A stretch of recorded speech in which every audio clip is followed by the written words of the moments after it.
Is if we Gen Zs don't understand the mountain narrative, how are you going to engage us and find a way to position yourself or position these politics beyond one term and beyond the defense of Mulima?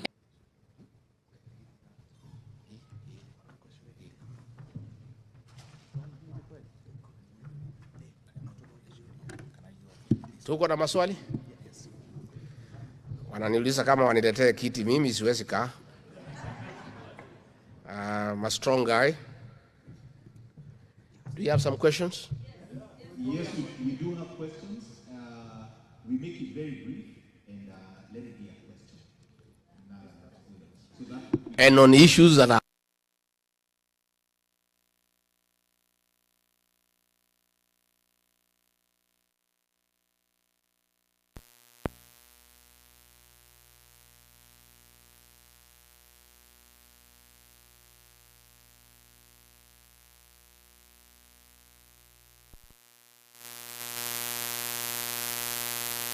and I have probably two quick questions, but just before I say that, I think I have a call to the diaspora.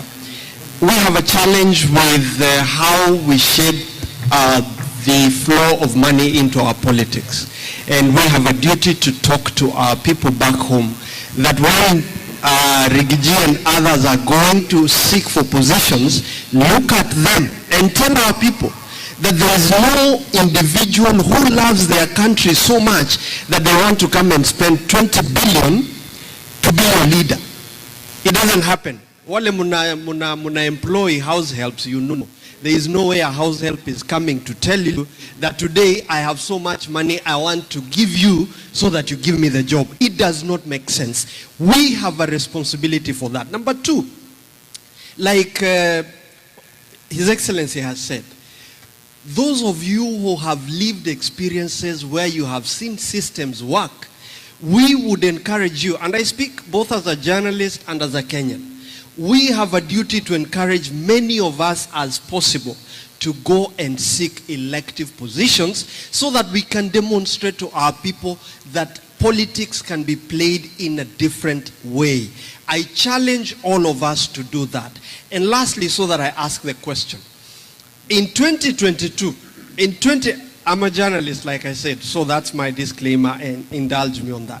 In 2022, only less than 3,000 Kenyans in the diaspora voted.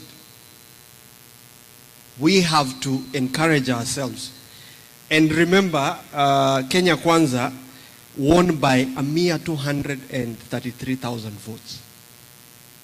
That tells you that had diaspora in the US turned up to vote, we would have had diaspora swing the vote and give Kenyans a better candidate. We have an opportunity in the next elections. Let me ask my question. Honorable Rigiji, in your speech, you've spoken about a formula,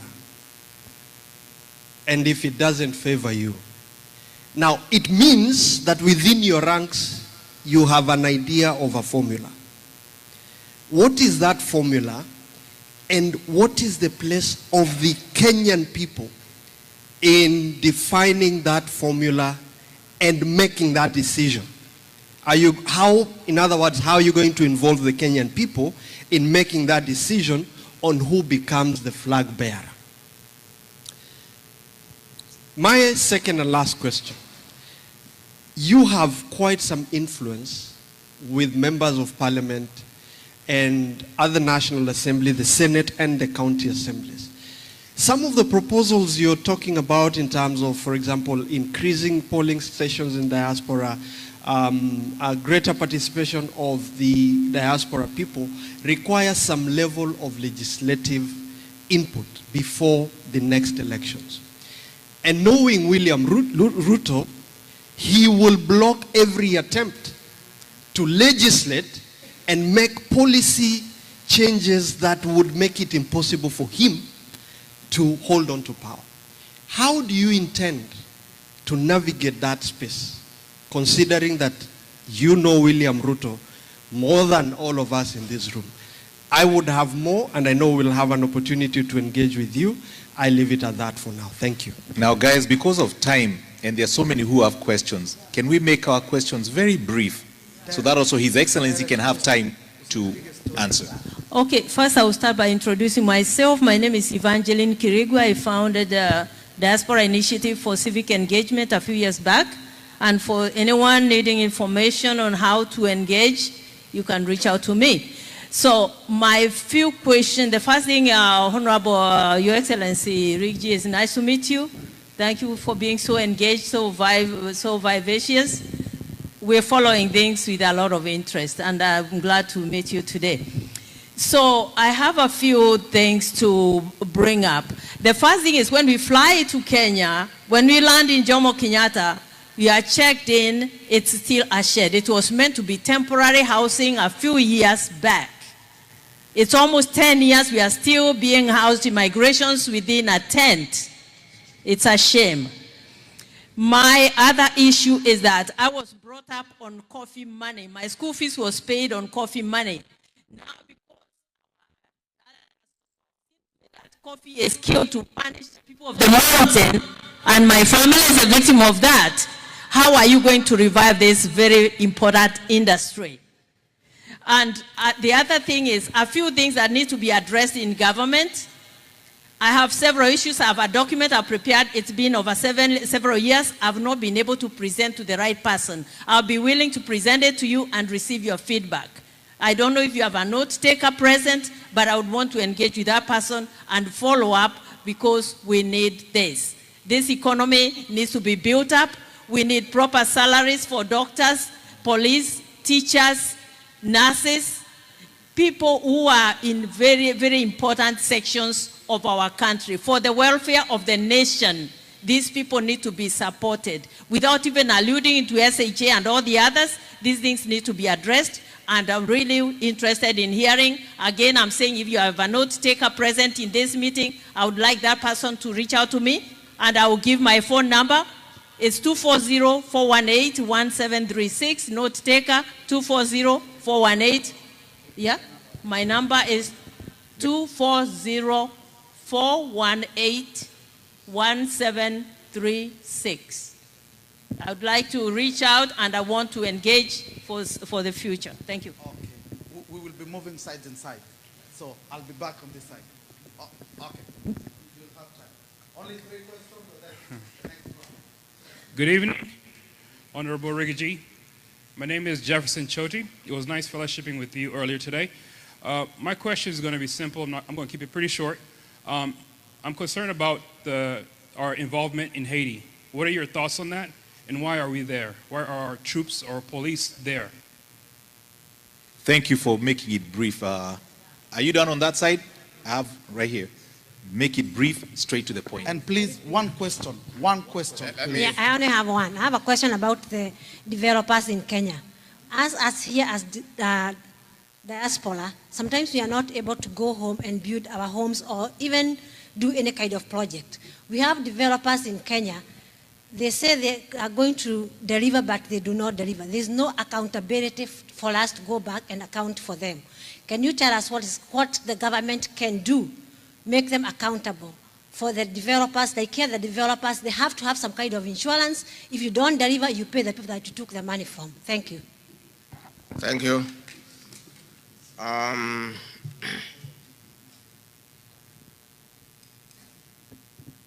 Yes, it's true. When leaders bribe people to vote for them,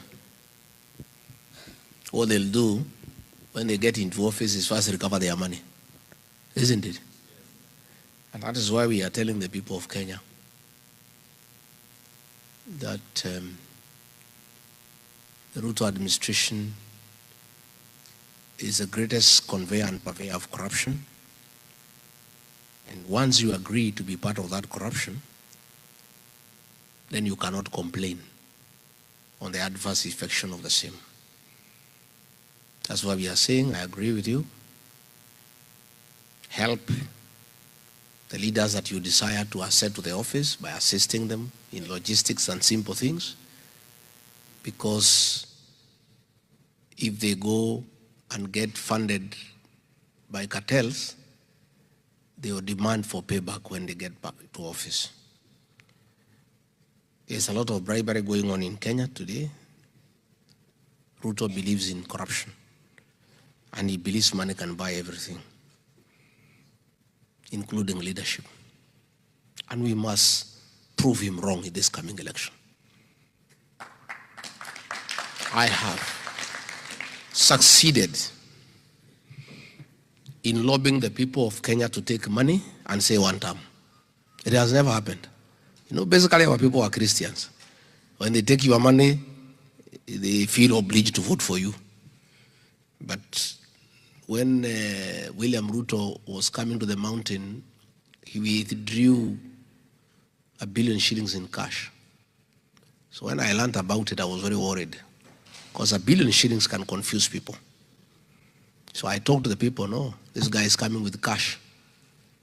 This is your money. And take it, but don't take it home because it has Gen Z blood. Don't use it to take your child to school.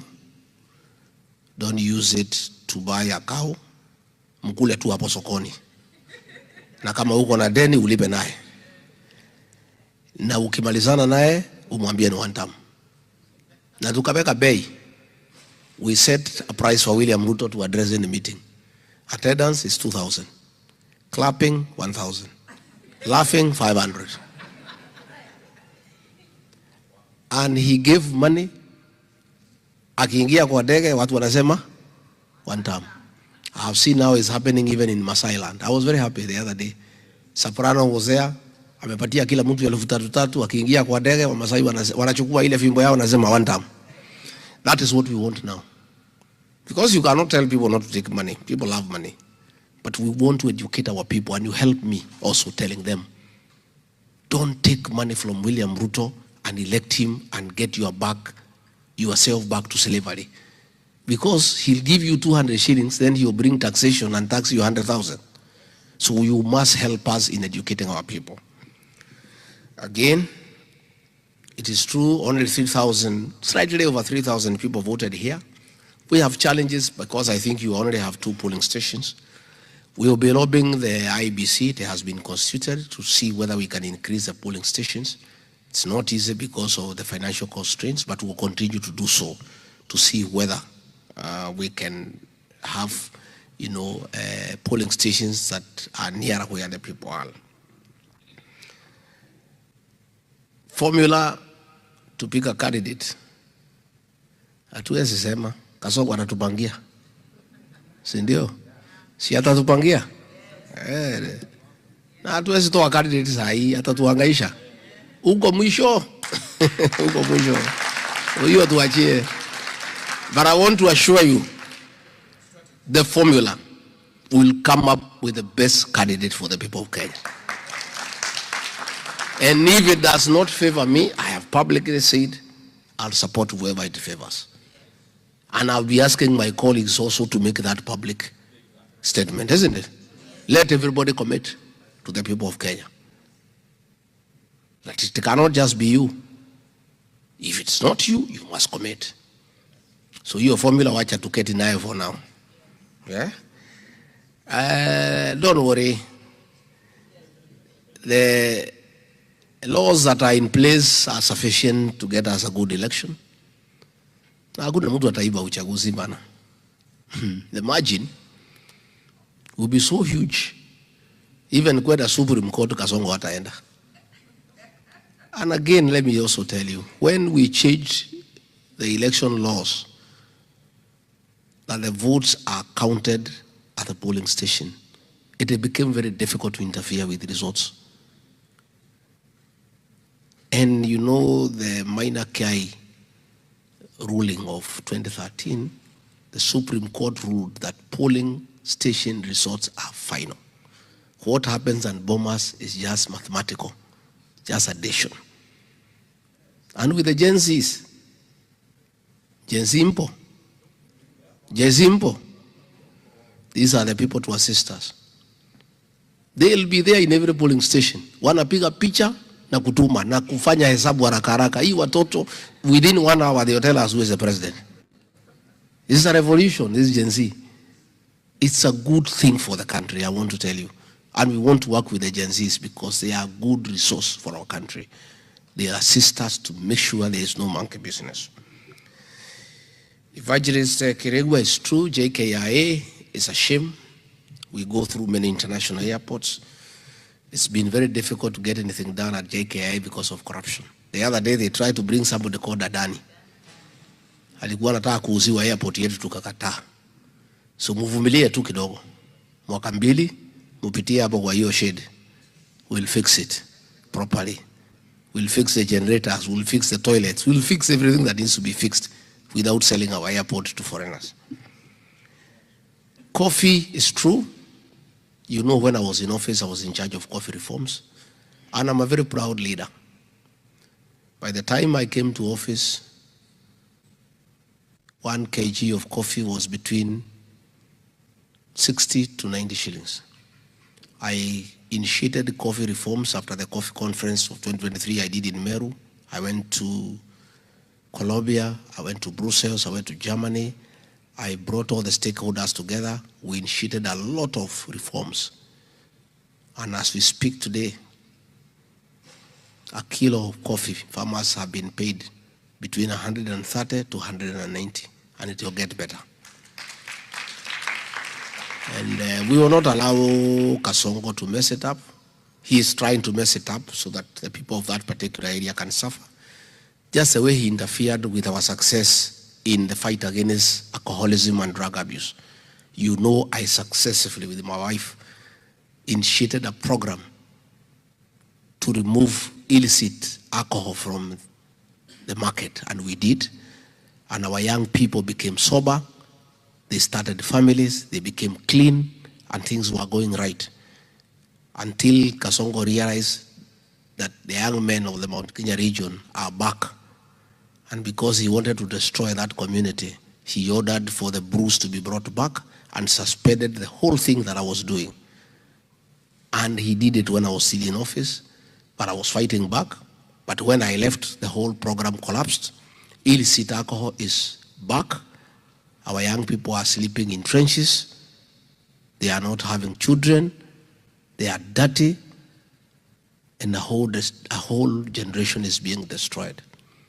But because there's a God in heaven, God cannot allow those boys will be saved. But for us to deal with the illicit alcohol and drug abuse, Ruto must be one term. Can you imagine? The Kenyan cabinet is the only cabinet in the world where drug barons sit in the cabinet. I was fighting drug abuse, and I would not have allowed him to appoint drug barons into the cabinet. He edged me out because he wanted to bring drug barons. 2 drug barons. Even they cannot come to the United States. You know them. 2 of them. They sit in the cabinet, Kenyan cabinet, drug barons. This William Ruto has lost morality and ethics. A country that is suffering from drug abuse, and then you bring people who are documented and who are known to be the barons of drugs in Kenya, at the coast and in central Kenya, and they sit in cabinet. That is how rotten the government is. Our children are not safe. You know what you are undergoing here in matters of drug abuse. You know how painful it is to parents. You know how injurious it is to any society where there is drug abuse. And then you get people who are drug barons and they sit right in your cabinet. And then you tell us you have a government that can bring change to the people of Kenya. The documents, you say you have some proposals. My people are here. They'll organize with you how I get them. And we'll be able to study them and do what we can now, but eventually, when we form government, we may not be able to do much now. There is one or two people we can talk to, but if it's something that works well, we'll integrate it in our manifesto so that it becomes part of our working document. Choti Jr., it's true. Haiti. I disagreed from the word go. How do you send policemen to go and deal with criminal gangs when there are criminal gangs in Kenya you are not dealing with? And I think it was a scheme to send them to Haiti for benchmarking on how to introduce gangs in Kenya.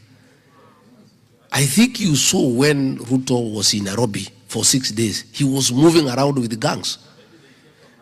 They were robbing people when his security is looking.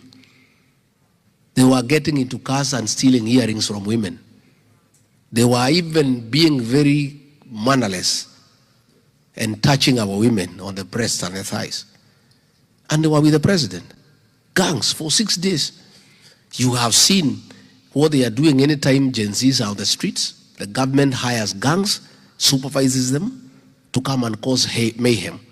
What happened on Sabasaba Day? There were criminal gangs hired by government, supervised by police to burn and touch property.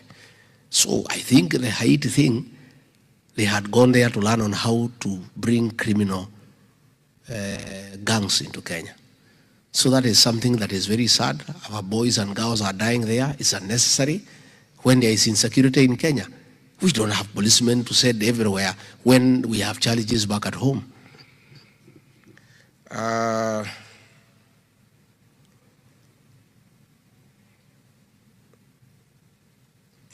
Finally, the issue of developers is true. I know you people have undergone many challenges when you are trying to build homes and you send money to people. They con you. Sometimes you want to buy a plot, you find you bought air. Sindio? Sometimes even your own relatives have conned you. Unamtumia pesa akujengee nyumba, anapiga ya jirani anakuambia ni yako. There are those challenges. It's something we'll work on how we agree to have a few farms that are certified by government with guarantees and insurances that when you send your money, they do what you have agreed. We'll work on it. That is something between ourselves and yourselves. We'll agree on how it works best so that we get people who can be able to help people who are away to develop their motherland. That is something we are going to do, and do some regulation and agree on how we regulate people who can develop on behalf of the people in the diaspora. People who can transact on land on behalf of the people who are far away is something that we can work on.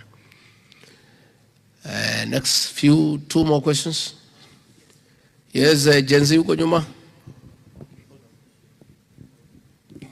Give that guy there. Okay. On. Prep. When I grow up, I would like to have muscles like you. Thank you. Yeah, so I have one question for you, former DP. You've talked about 2027 being an important election for the whole of Kenya, just based off everything that's happening, the crisis and all.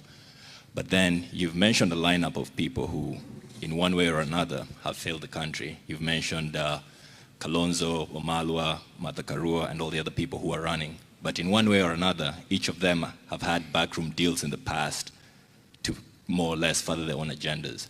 So as the young adults who are thinking at 2027, we don't want a repeat and a recycling of the same tyrants who've been up and up again.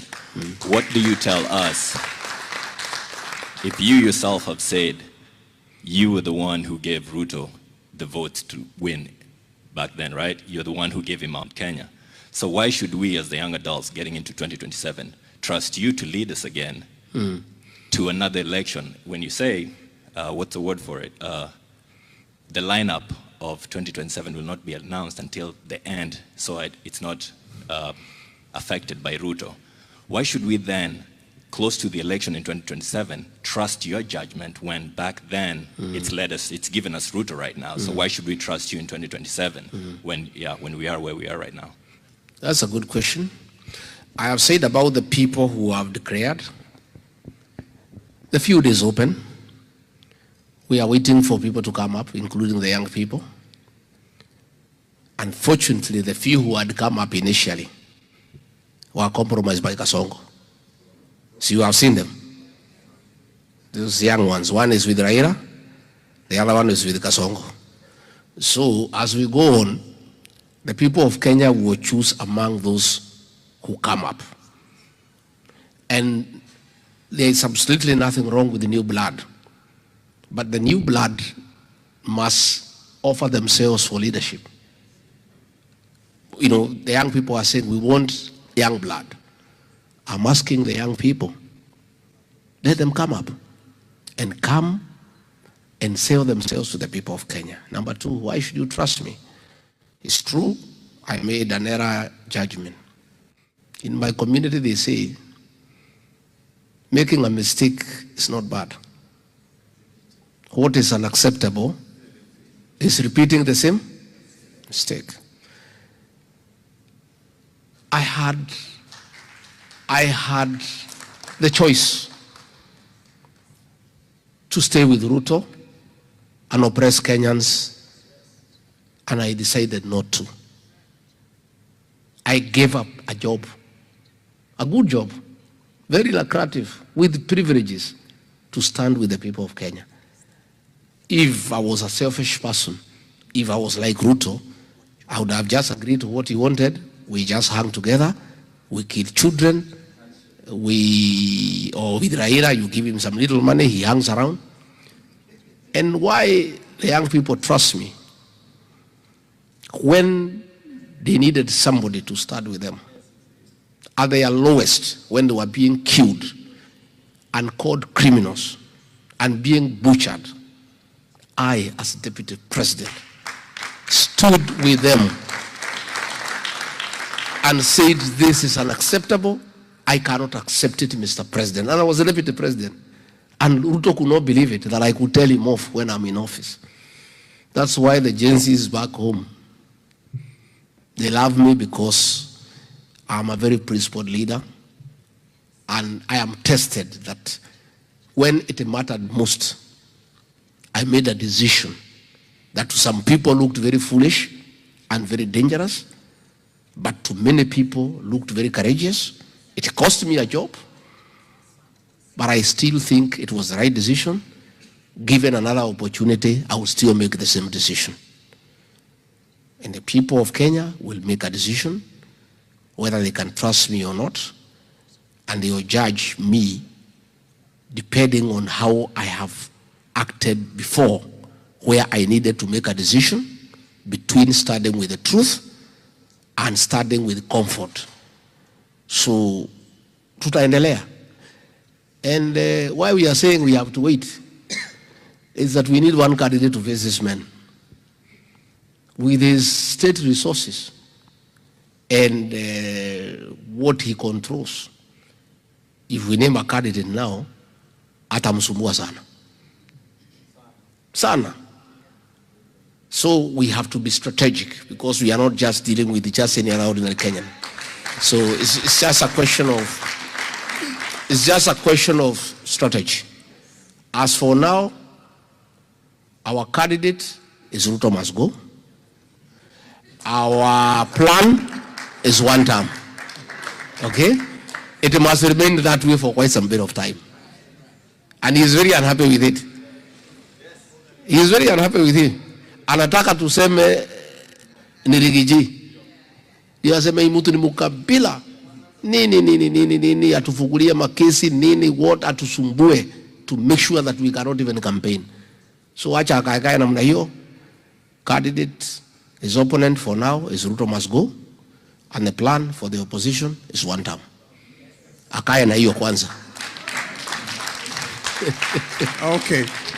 So thank you for coming and visiting. My questions are two.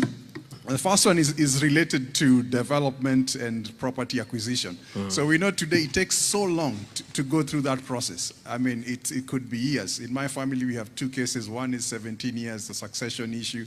Another one is 6 years waiting to have some subdivision and all that.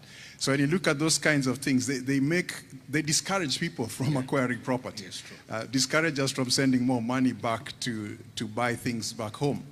And in contrast with the US, you have places where this process takes like 30 days.